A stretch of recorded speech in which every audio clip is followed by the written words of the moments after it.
and welcome to the debate. I'm your host, Maqbool, with you at B2B World. In today's show, we're going to be taking a look at two stories. The first is in reference to what is happening in Pakistan on the security front, and of course, our fight against terrorism, something that Pakistan has previously also engaged in and have secured victory also. But we've seen a spike in terrorist activities within the country, especially since the U.S. troop withdrawal in Afghanistan, and then, of course, the end of the ceasefire with the TTP. And since then, we've seen, of course, numerous terrorist activities in the country, particularly in the provinces of KP and Balochistan, but in the rest of the country as well.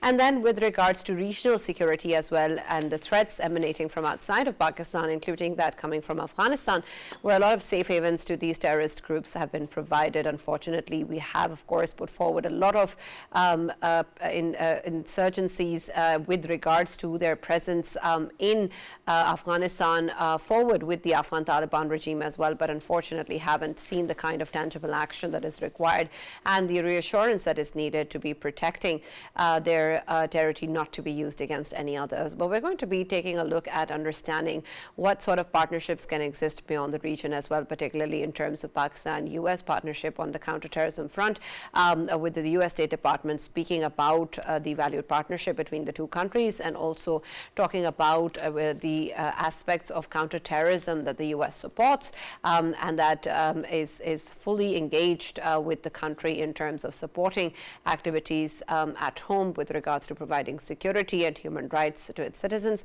And then, of course, when particularly also questioned about what sort of a partnership does that entail, there was also talk of a military engagement and capacity building, and what sort of aspects that, of course, come under this particular partnerships. This, of course, remains to be seen as to how tangible this will be transformed into, and what exactly will be the outlines of such a collaboration. But what will be the move forward for Pakistan in terms of its fight against terrorism and in the region, we'll try and understand more in our first segment. Our next one is going to be taking a look at what we have observed in Pakistan, and of course is observed all over the world today as well, which is Labor Day. Unfortunately for many people around the world, it is a holiday, but unfortunately for people like us, we're still in the studios. But it's good to have everyone here at B2B World watching our shows so that we can get to talk about this very important day as well, as to what it means, particularly in terms of the rights of the labor community, and what exactly are the kind of factors that Pakistan need to consider in order to uplift this particular sector and the value that they bring in, and not just labor that is obvious, but others as well that contribute to the society. So that's going to be something we discuss at the end of the show. For this and more, as always in the studios, I've been joined by Senior Analyst Raja Faisal. We've also been joined in the studios by former Foreign Secretary and President IRS, Mr. Jauhar Saleem. Thank you very much, sir, for joining us in the debate today. And Dr. Jamil Ahmed Khan, who's a former ambassador. He's joined us online. Thank you very much, Dr. Jamil, for being part of the discussion as well. Jauhar Saab, let me start with you first with reference to, of course, our fight against terrorism. This is not something new for Pakistan, but of course, in terms of the surge in activities that we have seen in the country, this is again a front that has been opened up, and Pakistan, of course, is fighting on that front as well. Fundamentally, do you see any difference in the way that we have dealt with this particular issue previously, and the kind of factors that are involved now? How is it different, if any sort of nuance is more involved this time around than it wasn't in the past, and how does that then impact our strategy and approach to deal with this threat? Thank you. Firstly, I think the numbers that we see, they're really daunting. Just the first quarter of this year, we are talking about more than 250 attacks. The casualties have been to the tune of 432. If you talk about the last year, in the last year we had about 1,000 casualties, and like 92% of those casualties were basically in two provinces, KP and Balochistan. So this is an alarming increase, because if you compare that to the year before, post the Taliban regime in Afghanistan, because initially we had a period of ceasefire, which was brokered by the Afghan interim government and the Afghan Emirate. But subsequent to that, once the ceasefire broke, which was unilaterally withdrawn actually by the Taliban, by TTP, then there was this sudden surge in attacks, which has carried to this day. Now, this is really alarming because these are the numbers which no country in the world can live with. And they do not just impact the security situation. They impact the economy of the country. They impact the country brand. They impact the lives of everyone in the country. I think the strategies that we had in place in previous years, and because, like you said, we have been facing this problem since the last 20, 30, 40 years. In fact, we are the country which has literally rendered the biggest sacrifices in the fight against terrorism, with over 100,000 casualties and economic losses of $150 billion. But there have been ebbs and flow, the fluctuations in the intensity of terrorism that we have faced. And I think in the last year and now in the first quarter or until now, we have seen a great resurgence, unfortunately. The strategies that we have used previously included kinetic operations, of course. They included diplomatic activity, like impressing upon the countries where many of these terrorists were taking refuge or were based, these organizations, for instance, Afghanistan in particular. And of course, sometimes there was dialogue as well. But what we have seen in the past, the dialogue has not really worked. There were many instances where some understandings were arrived at, and those understandings were arrived at after making major concessions. Even in the last ceasefire that we had post 2021, there were major concessions that the TTP had asked, but it hasn't worked in the past, unfortunately. Now, the kinetic operations have worked to a certain extent, in combating terrorism. But unfortunately, again, what we see, the numbers tell the story. If we look at the casualties that terrorism has caused in Pakistan, 70% of the people killed were the victims. Only 30% of the people have been killed in counter-terrorism operations. So it's it's a 70-30 ratio that we see. Now, no country can really sustain that on a longer-term basis. So what are the other strategies for that? What are the other tactical measures that we can take? One is, of course, like I said, impressing upon the Afghan government, and we have been doing that with varying degree of success. In recent times, the success has been limited in that way because they have made a lot of promises, but they have not really carried out those promises. And that is why there was even an instance where Pakistan, had a counter-terrorism operation within Afghanistan, and of course, which provoked, which elicited strong reaction from there as well in terms of, the statements. A similar instance we saw in Iran as well, okay, that is one. The other channel is the international pressure. So what Pakistan did in that arena was that, as you know, the United Nations Security Council was asked by Pakistan that they should put pressure on Afghanistan to not allow any of the terrorist groups to operate from their territory, and second, to disassociate from TTP in particular. Right. Now, and this was kind of recent. So far, what we've seen, not a great deal has come out of that. Then again, you see, when you face terrorism, it is very important to have public support, wherever those terrorist activities are being conducted by whatever terrorist groups.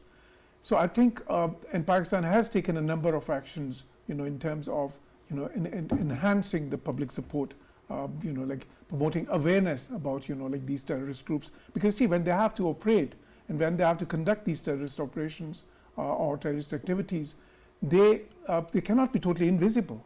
There are always some hideouts. There are always the places where they sort of, stay, or the sort of, there are always, quarters from where they procure the weapons, So we have to, what we need for addressing this long-standing issue that we are facing, and which has probably become the most intractable and the most daunting challenge for Pakistan, I believe, I think is a very coherent, a very broad-based strategy with multiple elements or multiple prongs.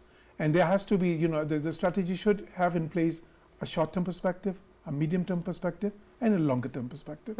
And we have to take stock of the resources that we have in terms of our military resources, in terms of our economic resources, in terms of our human resources, in terms of how much we can educate people and sort of, and all that.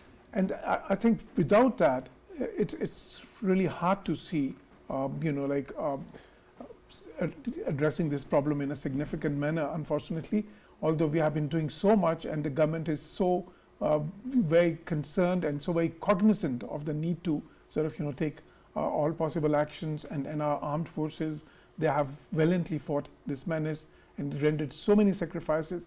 But despite that, I think what is lacking is, or perhaps what is, there have been strategies in the past as well, but we have to accept now that those strategies have not really worked to the tune of our expectations. So we perhaps have to review all those strategies and have to come up with some new ideas.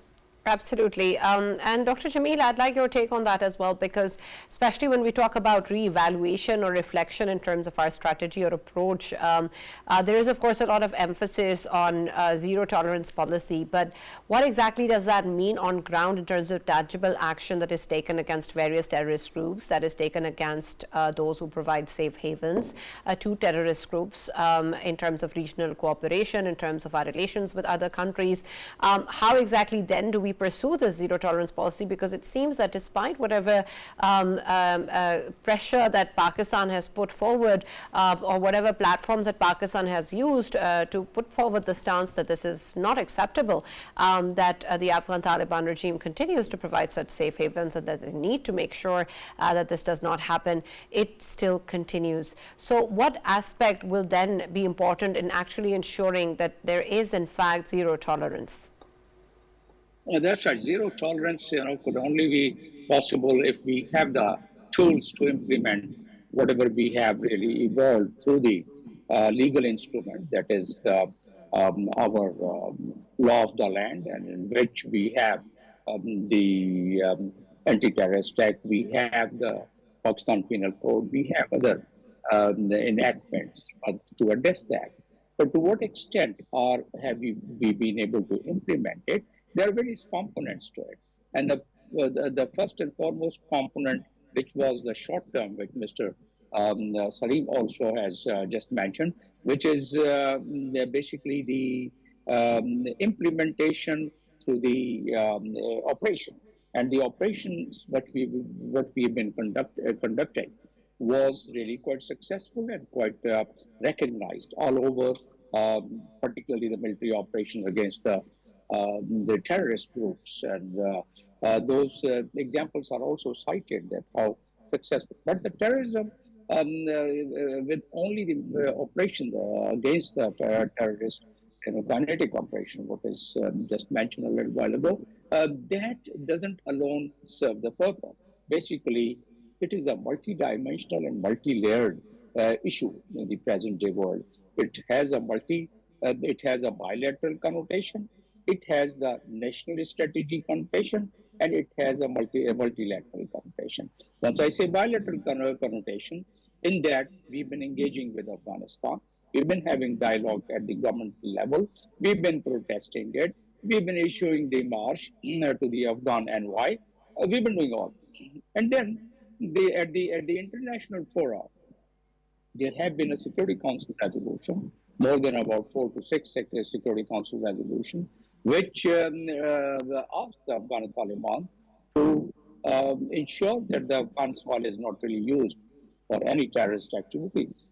On contrary, the recent report by the United Nations monitoring team, Security Council monitoring team, it very clearly stipulates that there are about 20 different groups, terrorist groups, they are working. But we are more concerned, although there are more than one terrorist group, there are about four terrorist groups, they are operating in Pakistan at the moment directly, and indirectly there could be even more. So the TTP is top on the line. And TTP we tried to handle, and we tried to really address that problem through the dialogue, which we failed, as was mentioned a little while ago. So that was to be evaluated. In fact, all such issues at the national level, it has its own evolutionary process. And that evolution takes place in the strategy, and it did take place. As a matter of fact, the National Action Plan, which was evolved in 2016, and in which all the stakeholders, all the political parties participated, that was a good point, participated in that, and they agreed to those 20 points national security pact. Unfortunately, there were only about 4 points which were fully implemented, about 3 points which were partially implemented. The rest of the points were not implemented. So at the very start, once the National Action Plan was drawn, its feasibility was not drawn with each of the points which were indicated in that. But then later on, through the evolutionary process, very recently, just last year, I guess, it was reduced to 16-point agenda of National Action Plan, and government is still working on it to really implement it comprehensively.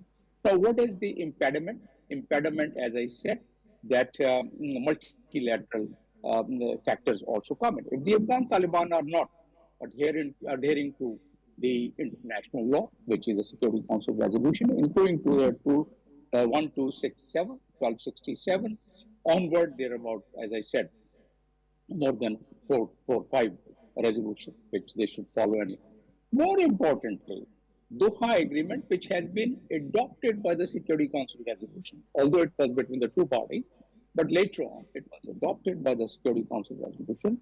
On its page 2, it's very clearly indicated that the Taliban would not allow their soil to be used by any terrorist group. And there are so many other points. So that didn't happen. So what should have happened? As a matter of fact, the world community and Pakistan, whatever advocacy they did, whatever efforts were made at the diplomatic level, right? It did not fully yield the results. And why it did not fully yield the results? Because we have to look at it in the overall geopolitical backdrop. Right? India is involved in transnational activities in which it attributes towards terrorism also. And one of the indicators is not that the Pakistan reports, one of the indicators is, and it has been reported by think tanks, it has been reported by so many analysts in Western world also, that RAW has the maximum budget for this region, and more importantly, operation which the time has proved, operation conducted against Pakistan in terms of terrorism. And we have seen recently even 20 people, no one less than their minister accepts that they did the assassination of that. So that's one part. But if you talk about the overall terrorism, in fact, that is also terrorism. Terrorism, that assassination of 20 innocent people were conducted by India, like they did it in Canada, like they did it in US. But then coming back to this, our own problem, this is the national security problem is number one point in the agenda, of course, coupled with the economic issues what we are facing. And it goes in tandem. As a matter of fact, if we don't have a proper resources available, then obviously it becomes very difficult to conduct such complicated and complex operation.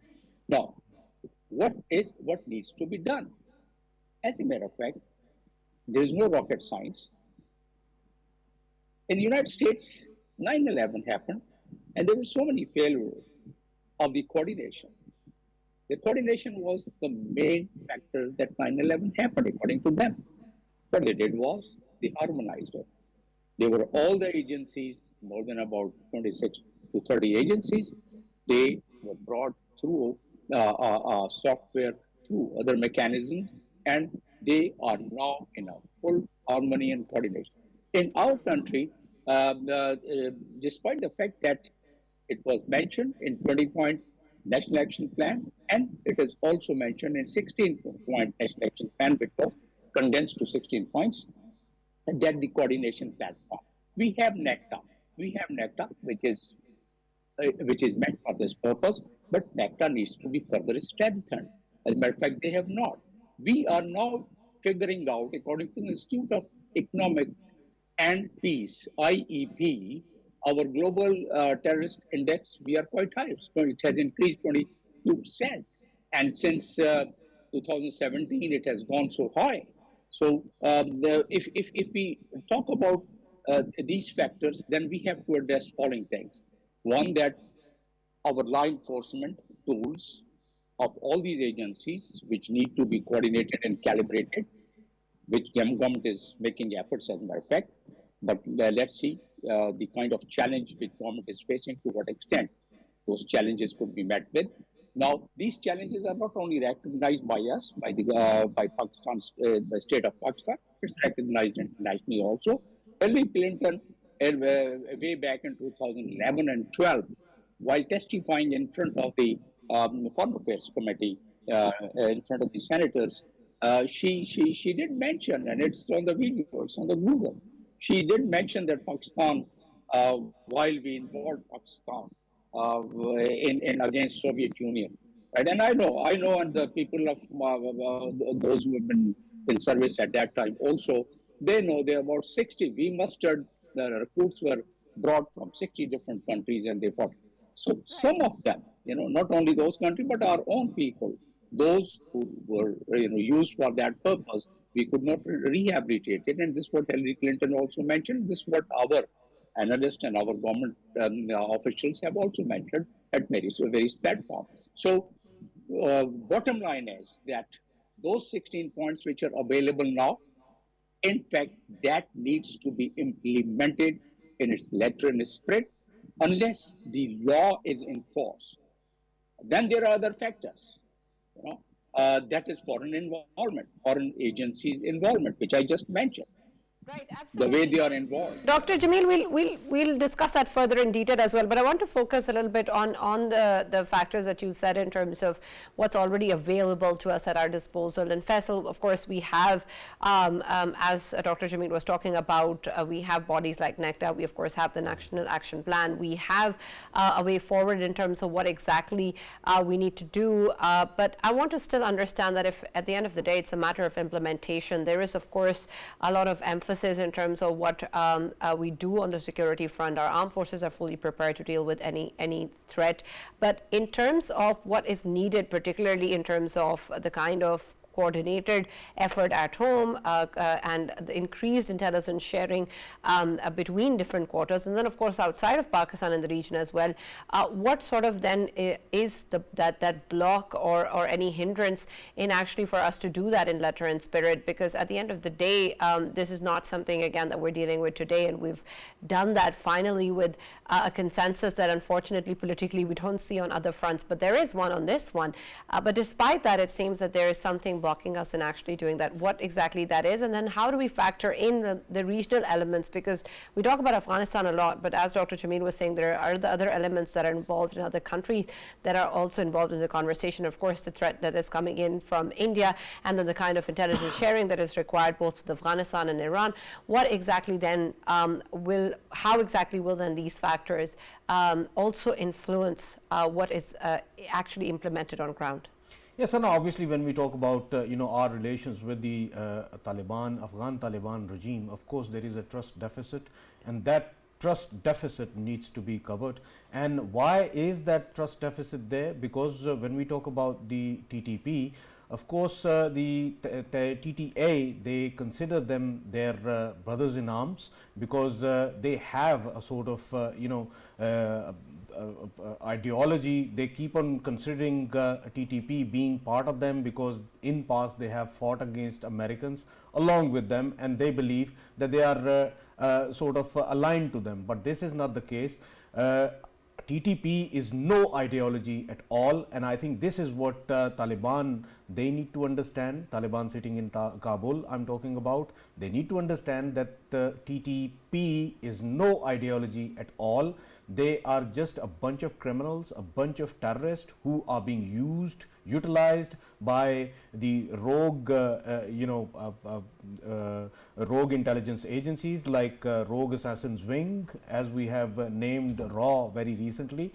They are using them, and they have just portrayed themselves as if they are the ones who can be a good proxy in the region. And of course, when we talk about Pakistan, it is not only Pakistan that could be used against. Of course, it can be used against matter of concern related to CPEC. Of course, it is important for China, so it can be used against China as well, because China's investment is in Pakistan in shape of CPEC. And of course, we have seen that there,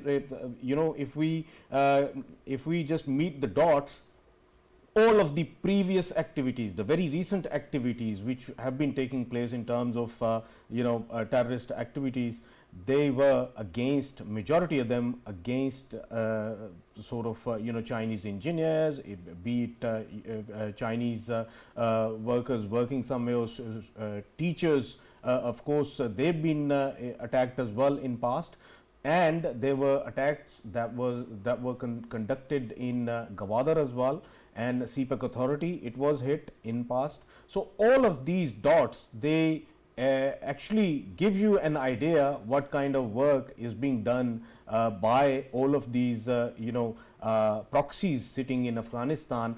And TTA needs to know that it is not only TTP which is having question marks over it. Of course, BLA, BLF, IMU, ETIM, all of these, plus they are being catered by ISIS Khorasan as well. And ISIS Khorasan is not only a threat to Pakistan or to any of the other neighboring countries. It is a threat. It is a global threat. So that's what I'm trying to say, that Tehreek-e-Taliban Afghanistan, they are the ones who do not trust Pakistan. There is a trust deficit, and they need to build that trust, and they need to come out of that belief in which they keep on believing that TTP are the same people who've been standing with them, and they align themselves with their ideology. They might portray to say that, oh, we are the ones who are actually aligned with your ideology. This is not the case. I mean, there are evidences after evidences which are being shared with Taliban in recent times. They have been shared with Taliban sitting in Kabul as well, related to how TTP is being financed, how ISIS Khorasan is being financed, how the Farkhor air base in Tajikistan, which is in the hands of India, Indian Air Force is sitting there, how they are utilizing that to, of course, facilitate and finance the terrorist activities that are being originated from three provinces which we have been highlighting since more than 2 years now, that Kunnad, Nangarhar and Nuristan, these three provinces, they are being used by the terrorist proxies against Pakistan, but nobody is paying any heed. To me, I believe it is time that the clear shots should be given to Afghan Taliban as well, that this is the root cause of or menace which is being faced by the region and which is being faced directly by Pakistan, and that needs to be countered. And of course, as we know that in recent times Pakistan did do surgical strikes within the boundaries of Afghanistan. I think it's time that we shouldn't be waiting for enemy sitting across the border to do something and we should be replying. To be on the safe side, we should be applying defensive offense of them over them, and simply we should be offensive over them, so that before they do something in Pakistan, they can be eliminated. And throughout the world, everyone knows that Pakistan has the capability to eliminate all of them sitting across the border. And I believe as long as Taliban in Kabul, they can understand the sort of magnitude of the menace, it would be cleared very soon, but that trust deficit need to go now. Right. Jauhar Sahab, the aspect of participation in terms of what exactly will be done at the regional front, and then also with regards to different countries is important in terms of the kind of counterterrorism capability that Pakistan has. And of course, one partner in this regard that's very important is the US, and they do, of course, at least in statements, have emphasized this partnership and have said that they fully support Pakistan's efforts towards this threat. But I want to know whether or not you think that any of the rhetoric that's coming out from the US actually means any on-ground help or any tangible actions that can possibly be taken with regards to defense cooperation, with regards to actually building counterterrorism capabilities, or actually then directly dealing with the threat. Do you think any of these are possible, and what sort of cooperation do you even see that can exist between these two countries for this front? Yes, if we recall, the Americans actually had an agreement with the Taliban, following which they withdrew from Afghanistan, and that led to the Taliban conquest of Afghanistan and Kabul. But subsequently, the Taliban have not really kept some of the words or some of the commitments they made, not just in that agreement, but also the understanding and commitments they gave to Pakistan, the commitments they gave to the world, that Afghanistan's soil would not be used for by the any terrorist groups, they would not be allowed to operate from there. So the point is, what do? We know that Afghanistan is not doing its part as much as it can. We can hope, as it has been said, or wish for, a better cooperation from them. But hope is not a policy. Now, what is the sort of, what are the other tools available to us? Of course, we do have a wide array of, leverage. For instance, they have this transit trade. There's so much. They're just counting so much on Pakistan. Then, of course, Pakistan has the capacity to carry out, as Faisal has mentioned, kinetic operations within the Afghanistan soil, targeting the terrorist groups operating from there. But I believe it's important that if we are able to convince the Afghans to a certain extent, of course, you have to use all the tools available, but one dimension of that strategy would be to convince them that eventually these terrorist groups, and we have to remember that some of these terrorist groups which are operating there, they're hurting them as well. There have been, recently there was an attack in Herat. They're also facing very many terrorist attacks. Today there was an attack in one of the mosques. Exactly. Yeah. So the point is that it's a common threat, but that is something that we need to really impress upon them and to convince them of. Then also, they don't view it as a common threat? At this point in time, it seems that they don't, and the other thing is, of course, the Indian involvement, which has been mentioned. Now, India is using those groups for their own objectives. This so-called the offensive defense tenet of Ajit Doval, the strategy of Ajit Doval, which I think is a very dangerous strategy. It will end up, eventually, the chicks will come home to roost, and it will hurt India as well. So but it is very important that we convince Afghans that, look, eventually, whenever they have become proxies or have allowed foreign powers to use them to hurt other countries, especially Pakistan, it has not served them well. So that is one element. The other thing which you mentioned is, the Western perspective on this.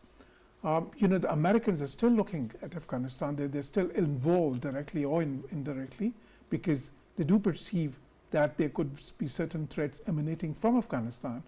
But I think we need to convince the West that the threat that we face from Afghanistan, because that point has been somehow lost, that Pakistan is a bulwark against terrorism emanating from Afghanistan and this, the different sources from this region. And if we are not a bulwark anymore, if we lose the capacity, or at least if we don't enhance our capacity to do so, eventually the threat would be faced by the West as well. And I think recently as well, in our conversations with the Americans, including the different segments of our sort of, official quarters, we have tried to impress upon the Americans that we need to collaborate on this. And how do we collaborate? For instance, so first of all, we have a severe constraint of resources, and Americans, they have, those resources, they have technical resources and capital resources as well. And their intelligence gathering resources, which are on a global scale, they're much more sophisticated than what we can boast. So I think that would be important. Other countries in the West as well, they have to cooperate with Pakistan in this affair. And for instance, they have to impress upon the Indians as well. Don't play with fire, because if you are going to support these terrorist groups, you are strengthening these terrorist groups. You're trying to strengthen them so that they become your tools against Pakistan.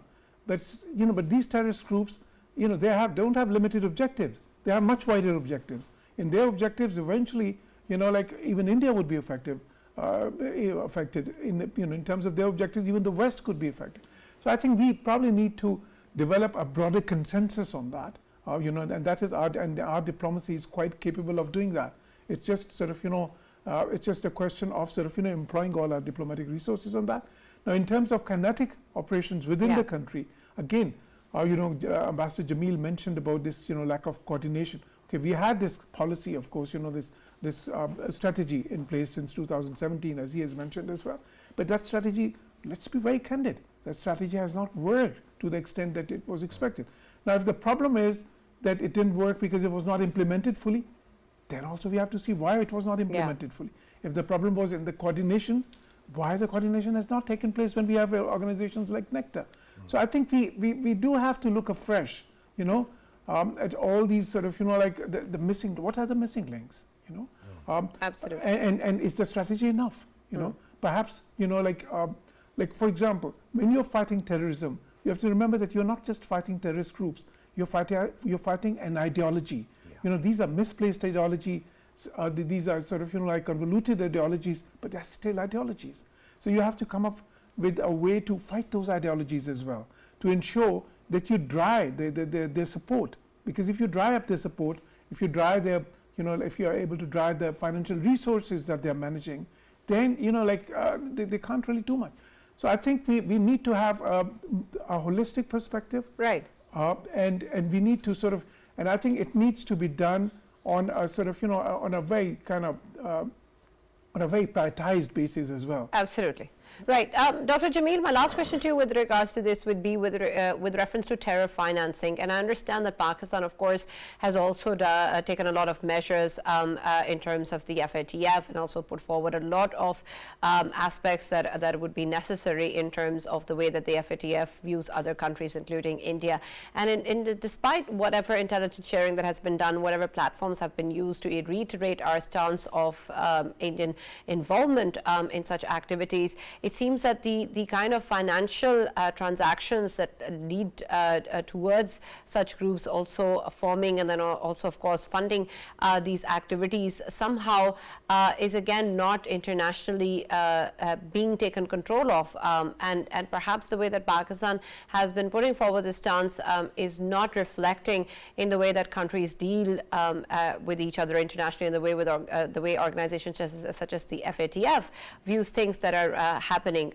How exactly can Pakistan leverage this aspect and use bodies such as the FATF to really crack down on terror financing? And then, of course, with regards to elements coming in from powerful states and decision makers such as that in India that have influence, what aspects can then be put forward to make sure that this is something that the FATF is cognizant of? And Dr. Jamil, if you can also highlight the capabilities of NDS, the former NDS, of course, it was quite active in Pakistan at that time when it comes to facilitations and financing as well.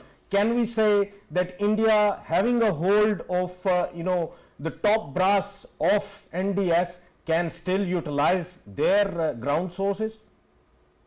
Now, NDS comes from that society, and NDS is fully trained. NDS component, intelligence component has been very effective and had its impact. So although they are now obviously disintegrated, but their top notches and their own groups. Within the NDS, there are very powerful groups now, the defunct NDS, I would say now. So they are being utilized, as a matter of fact. And to my best of knowledge, it has the point has earlier been raised. So yes, they are involved. The second point, which is asked, and it has two aspects. One is that why India is blue-eyed, that it can get away with the terror financing, which it is doing it by employing people who could assassinate 20 innocent people here in Pakistan, and those who could feed certain groups operating in Pakistan, including BLA, and using Afghanistan soil.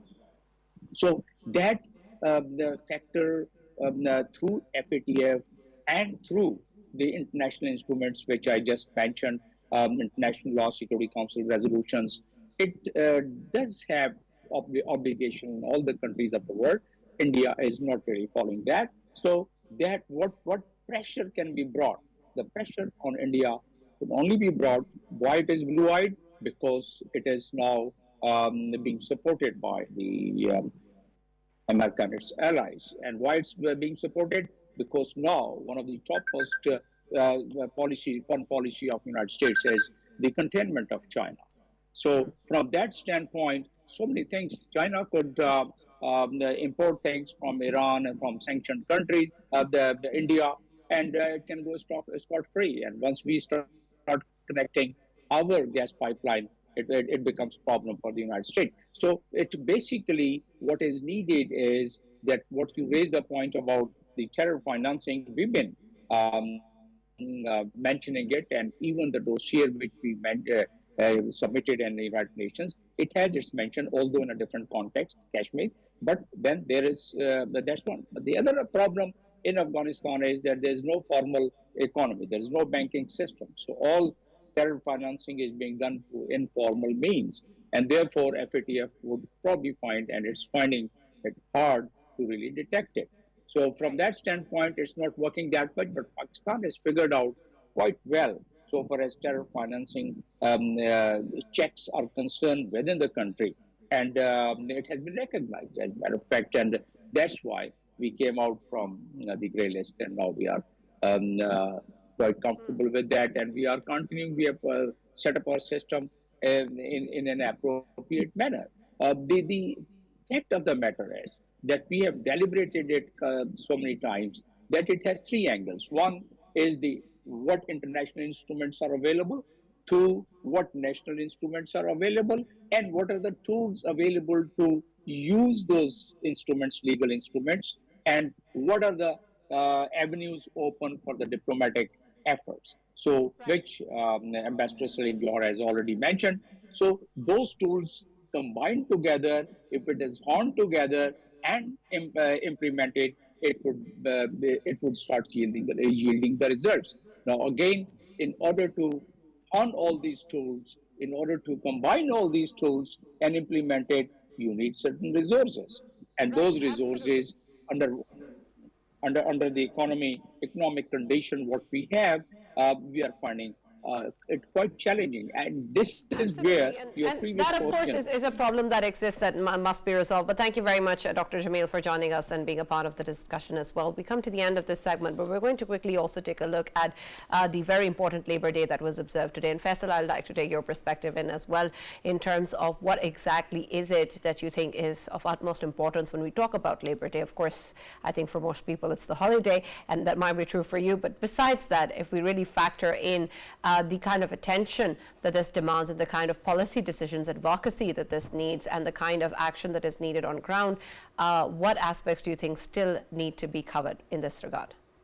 Yeah, obviously, Salam, when we talk about the labor class is the class that is someone who's, on the minimum wage of Pakistan and even lesser than that. And of course, we need to look into this thoroughly, that whether the labor is actually existing on ground on the pay scales he's getting, is he sufficient enough to run his life?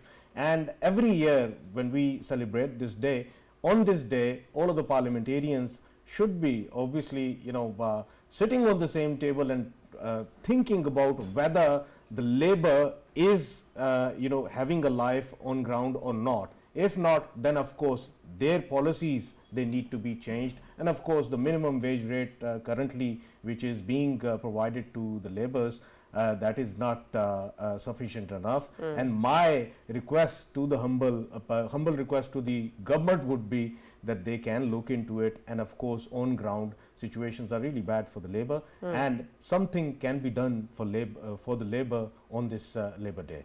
I really hope so, and it's of course not just this day, but I think a lot of factors that need to be accounted for, and we hope that the government is able to take action, that particularly when it comes to child labor and to the unpaid labor that many women in Pakistan unfortunately have to go through. But thank you, Faisal, for being a part of this discussion, and thank you, Jauhar Saleem Saab, for joining us in our first discussion as well with regards to counterterrorism activities. But of course, much remains to be seen as to what will happen on both these fronts and what exactly will Pakistan be able to achieve. But one thing is for sure, that we're fully prepared to deal with any such threats, and our armed forces have been continuously engaged with thwarting the enemies, and our hope and confidence lies with them and the government to make the right decisions. That's all that we have from the debate, and we'll now see you tomorrow.